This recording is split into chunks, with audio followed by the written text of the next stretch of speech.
The year is 1184 BC, the city of Thebes. The sun falls like a spear upon the colossal columns of the Karnak temple. If you go there today, you will see tourists cooling off in the shadow of those pillars, people taking photos of hieroglyphs with the latest cameras. Guides will tell you how magnificent these structures are. Speaking of the power of pharaohs, the marvel of engineering, and the splendor of Egyptian civilization, you touch those stones and feel the coldness of thousands of years ago at your fingertips.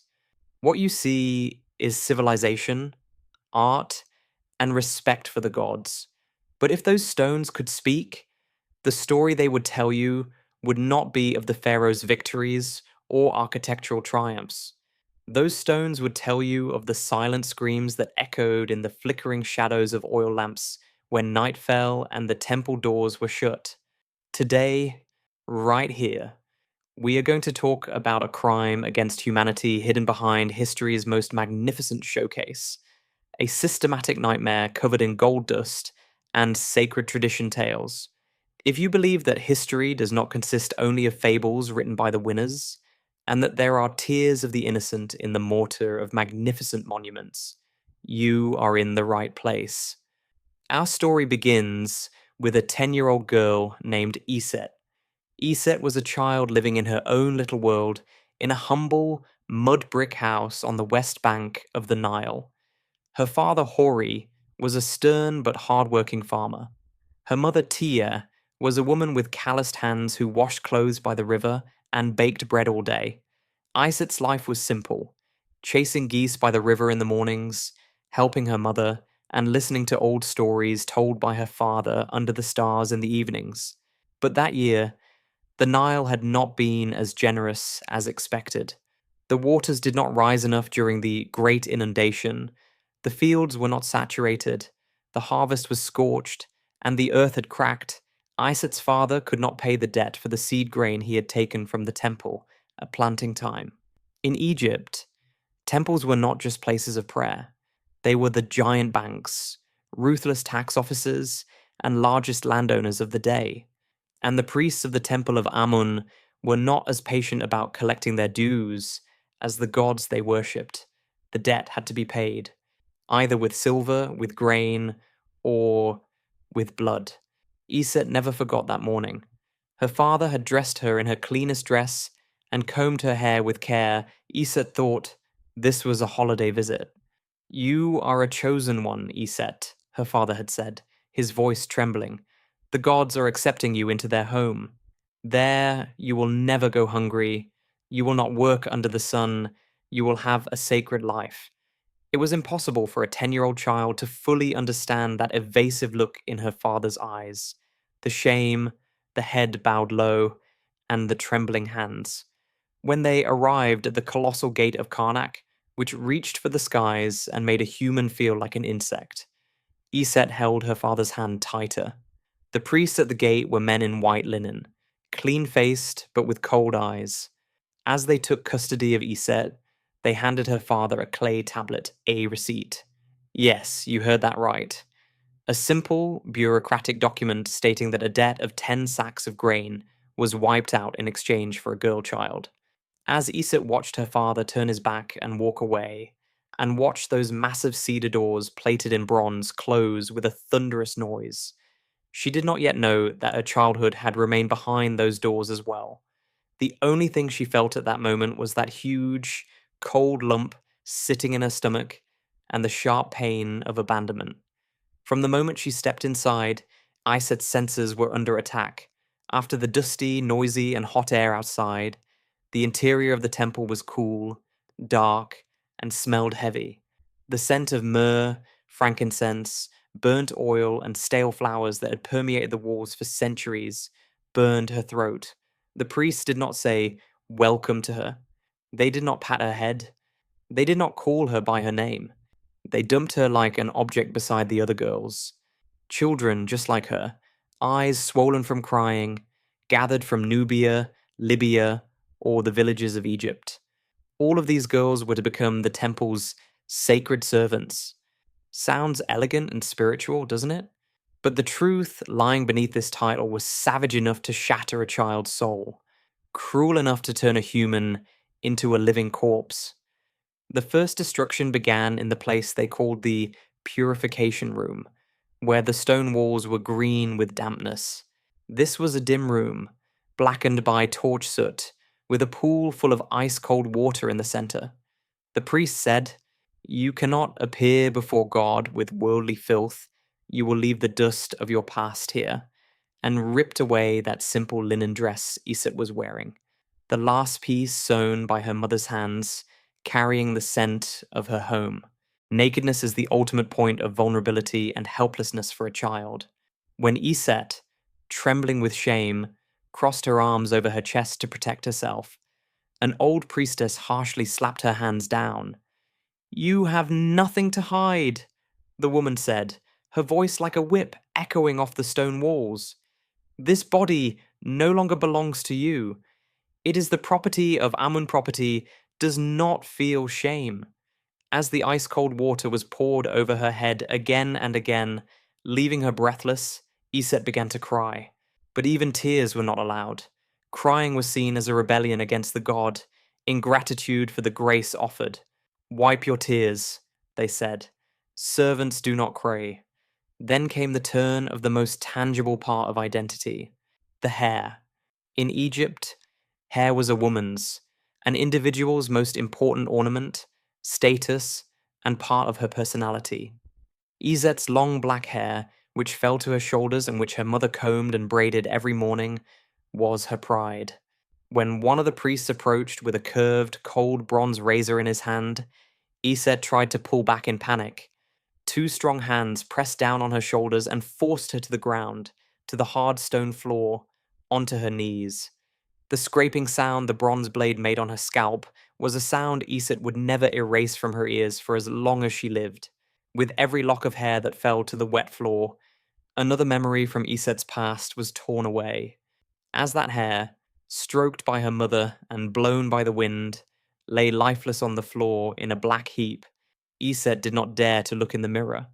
When the priest forced her face toward the bronze mirror, the person she saw was not Iset. What she saw there was a slave with a shining skull, eyes wide with fear, genderless, identityless, and with a stolen soul. But the temple system was not content with just this. After taking her body, they wanted her name too. To take away a person's name is to deny their existence, their history. The high priest did not even glance at Iset as he entered a new record onto the papyrus scroll in his hand. "Iset is dead," he said, as if announcing a fatality. "Your name is now Meres Amun, meaning beloved of Amun. You will never pronounce your old name again. If you speak it, you will be silenced." From that day on, Iset tried to remind herself of her own name only at night, in that crowded, airless, sweat-smelling room called the dormitory, silently, under her blanket, without moving her lips. "My name is Iset. My father's name is Hori. I do not belong here." These whispers were the only prayer that kept her sanity intact, that kept her from going mad. In this darkness, Iset found a single light. T. T was a girl brought as spoils of war from a village on the Nubian border 2 years before Iset, carrying a fire of rebellion in her eyes that had not yet been extinguished. Their bunks were side by side. On the first nights when Iset cried, T reached out and squeezed her fingers in the dark. Talking was forbidden, but glances and touches were more powerful than words. While working side by side in the weaving workshop, they would whisper without moving their lips. T would talk about escape plans. "There is a canal at the base of the south wall," she would say. "In the dry season, we can pass through there." Iset was afraid, but T's courage gave her strength. T would tell her, "They left us hairless, but they couldn't take our minds. Iset, we are still us." This friendship was the only human thing, the only refuge within those stone walls. Days, months, and years passed, grinding against each other like millstones. Temple life was not a spiritual journey consisting of hymns and incense as it appeared from the outside. This was heavy, monotonous, and consuming labor, waking up before dawn, being purified again and again with ice-cold water. then grinding tons of grain in the temple's massive kitchens, weaving the finest linens in the weaving workshops until eyes went blind and fingers bled. But the heaviest part was the silence. Laughing was forbidden. Singing was forbidden. Hugging each other was forbidden. The temple demanded not just physical labor, but absolute spiritual obedience. You were not allowed to be an individual, you were the cogs of a gigantic machine. When Iset turned 13, she met the darkest, most perverse, and most secret face of the system. The priests called this the sacred marriage. This term was described so poetically, so sublimely in papyri and on the reliefs on the temple walls. The god descending to earth, uniting with his chosen servant, preserving the balance of the universe, the sacred union required for the Nile to flood. But when you scraped away those fancy, gilded words, the truth underneath was nauseating. That night, they rubbed Iset with scented oils. They dressed her in a robe embroidered with golden threads, as thin as tulle, leaving her skin almost completely exposed. They put a heavy wig, adorned with precious stones, and a golden crown on her head. When she looked in the mirror, she saw a queen before her, but inside she was no different from a trembling, trapped prey animal. They took her to the deepest, most secret room of the temple, the Holy of Holies, the intimate chamber where the god's statue was located. This was a forbidden zone where entry by ordinary people was punishable by death, accessible only to high priests and the pharaoh. The air in the room was so heavy that you couldn't see through the incense smoke. Shadows created by flickering flames danced on the walls like giant monsters. And in the middle of the room, beside a gold-plated bed, he stood, the high priest of Amun. But at that moment, he was not a man. He wore the ram-headed golden mask of Amun on his face. Iset had been told that the one before her was not a man, but the god Amun himself, and that the body behind that mask had transformed into a divine power. The high priest's assistant leaned into her ear and whispered, "Do not object. If you reject the god, the Nile will dry up. The sun will not rise. Egypt will perish in famine. The blood of all the people will be on your hands." Could there be a greater, more savage psychological torture than threatening a child with the destruction of the universe, with the death of all her loved ones? That night in that room, Iset had to allow a man in a gold mask to invade her body under the guise of a divine ritual. She separated her mind from her body. She focused on the stones on the ceiling, the paintings on the wall. "I am not here," she said inwardly. "I am a stone. Stones do not feel pain." This was the sanctification of rape. This was the cloaking of the most primitive, selfish desires in the guise of religion and tradition.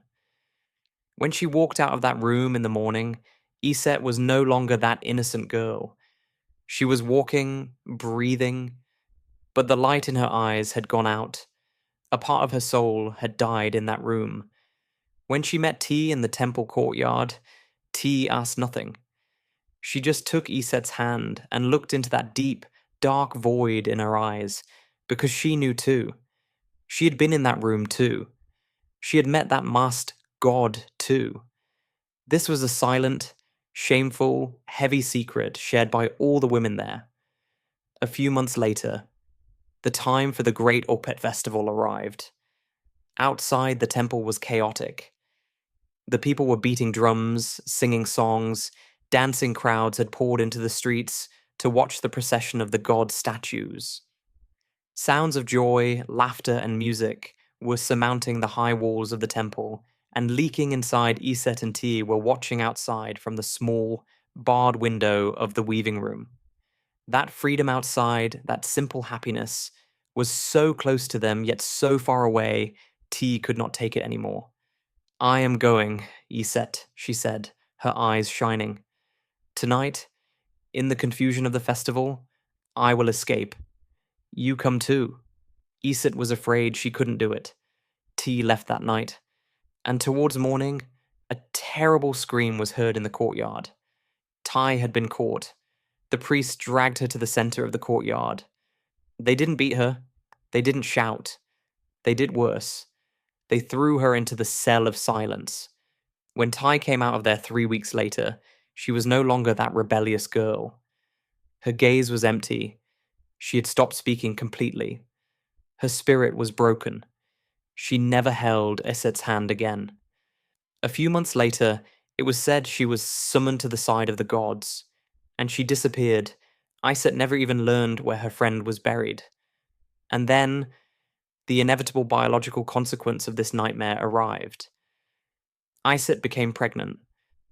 The priests called this the holy seed, God's blessing. As Iset's belly grew, the turmoil inside her turned into a storm. This child was a fruit of the cruelty done to her, of that masked night. But at the same time, it was her blood, her part.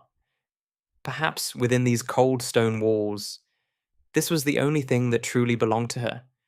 The only thing she could love and hold for 9 months. She held onto that movement in her womb. At night, she whispered to it, told it about the floods of the Nile it would never see, the smell of her mother's bread. A hope sprouted inside her, like a frail weed. Maybe with this child she could build a tiny world of her own.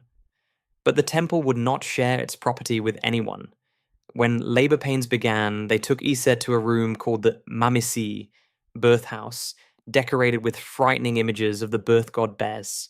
Amidst pain, sweat, and blood, when she heard her baby's first cry, Iset forgot all her pain. After the priest cut the cord and cleaned the baby, they gave it to Iset's arms for only a moment. For a time measured in seconds, it was a baby girl. Iset touched her daughter's tiny fingers, inhaled that scent of paradise, and at that exact moment, a rough hand reached out and snatched the baby from her breast. "No!" screamed Iset, her voice shaking the walls of the birth house, echoing in the courtyard outside. "She is mine. Give her to me."